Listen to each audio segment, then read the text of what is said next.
যারা এই ফেসবুকের পলাতক আসামিদের কথা শুনে উদ্বুদ্ধ হচ্ছেন, আপনি কিন্তু কয়েকদিন পরে চামড়া হারিয়ে ফেলবেন। কথার অর্থ বোঝেন? বলছেন না, অর্থ বোঝেন না। এদিকে আসি, আপনাকে জড়ি কোদাল দিয়ে বোঝাচ্ছে। এত বাংলায় বলছি, তাও যদি বুঝতে না পারেন, তার মানে আপনিও মনে হয় লাইনে আছে না। আমরা যেন উস্কানিতে পা না দেই, বিশেষ করে ইসকনের বিষয়টা নিয়ে যেটা শুরু হয়েছে।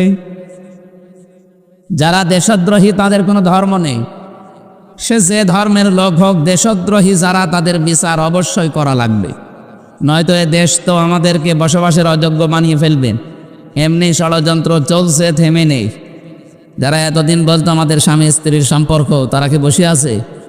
সে তো না স্বামীর বাড়ি বসে আছে, আর কেউ আছে তার দোলা ভাইয়ের বাড়ি। আমরা কোথায় যাব? সুতরাং এই ষড়যন্ত্রে আমরা যেন কেউ পা না দেই। উল্টাপাল্টা নিজে বিভিন্ন জায়গায় দেখি ফোন করে, ফোন নিজে রেকর্ড করে, নিজে এডিটিং করে, নিজে আবার ওইটা ছেড়ে দেয়। এটা মানুষের ভিতরে বিভ্রান্তি তৈরি করার জন্য। আমরা এতদিন পাগল ছিলাম, পাগল আমরা ভালো হয়ে গেছি।